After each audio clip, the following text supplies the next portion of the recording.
साल 1804। अमेरिका का छोटा सा गांव, एडम्स, राज्य टेनेसी। यहाँ रहता था एक किसान, नाम था जॉन बेल। सब कुछ सामान्य था, जब तक कि एक शाम कुछ असामान्य नहीं हुआ। खेत में वो अजीब प्राणी जॉन अपने खेत में था। अचानक उसकी नजर पड़ी एक अजीब जानवर पर। शरीर कुत्ते जैसा, लेकिन सिर खरगोश जैसा। जॉन ने बंदूक उठाई, गोली चलाई, लेकिन वो प्राणी धुएं की तरह गायब हो गया। उस रात बेल परिवार की जिंदगी बदल गई। घर के अंदर की दहशत, दीवारों पर खरोचने की आवाज, ठक ठक ठक, फर्श के नीचे किसी के चलने की आवाज, बच्चों की चादरें अपने आप खींचना। पहले परिवार ने सोचा शायद कोई जानवर है, लेकिन जब ये हर रात होने लगा तो डर ने घर बना लिया। सबसे ज्यादा निशाना बेटी, जॉन की बेटी बेत्सी बेल।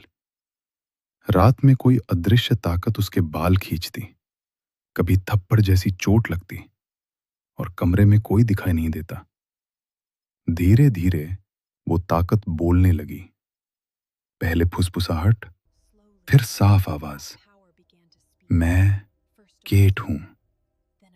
केट कौन थी? गांव में एक महिला थी, केट बैट्स।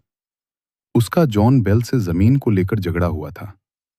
कुछ लोगों का मानना था मरने से पहले उसने जॉन को श्राप दिया था। अब वही श्राप आत्मा बनकर लौट आया था। केट सिर्फ जॉन और उसकी बेटी को परेशान करती थी। बाकी परिवार से वो कभी कभी सामान्य बात भी करती, जैसे उसे कोई खास मकसद हो। जब आए जनरल, कहानी इतनी फैल गई कि एक दिन वहां पहुंचे जनरल एंड्रू जैक्सन। जैसे ही उनका रथ घर के पास पहुंचा, पहिए अचानक जाम हो गए। घोड़े चीखने लगे। तभी हवा में आवाज गूंजी, ठीक है जनरल, अब आगे बढ़ सकते हो। अचानक पहिए चल पड़े। जनरल ने कहा, मैं युद्ध में कई बार मौत के सामने खड़ा हुआ हूं, लेकिन ऐसी शक्ति पहली बार देख रहा हूं। बदले का अंत 1820। जॉन बेल की तबीयत बिगड़ने लगी। वो बोल नहीं पाते थे, हाथ पैर काम करना बंद कर रहे थे।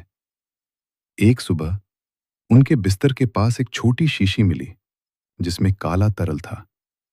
तभी वो आवाज फिर गूंजी, मैंने उसे उसकी दवा दी है। कुछ दिनों बाद जॉन बेल की मृत्यु हो गई।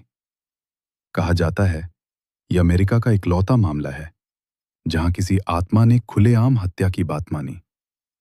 क्या कहानी यहीं खत्म हुई? कहते हैं मौत के बाद केट की आवाज कुछ समय तक सुनाई देती रही। फिर एक दिन वो बोली, मैं 7 साल बाद लौटूंगी। और फिर सब शांत हो गया। आज भी बेल विच केव में लोग अजीब आवाजें सुनने का दावा करते हैं। कुछ कहते हैं वो अब भी वहां है, इंतजार में।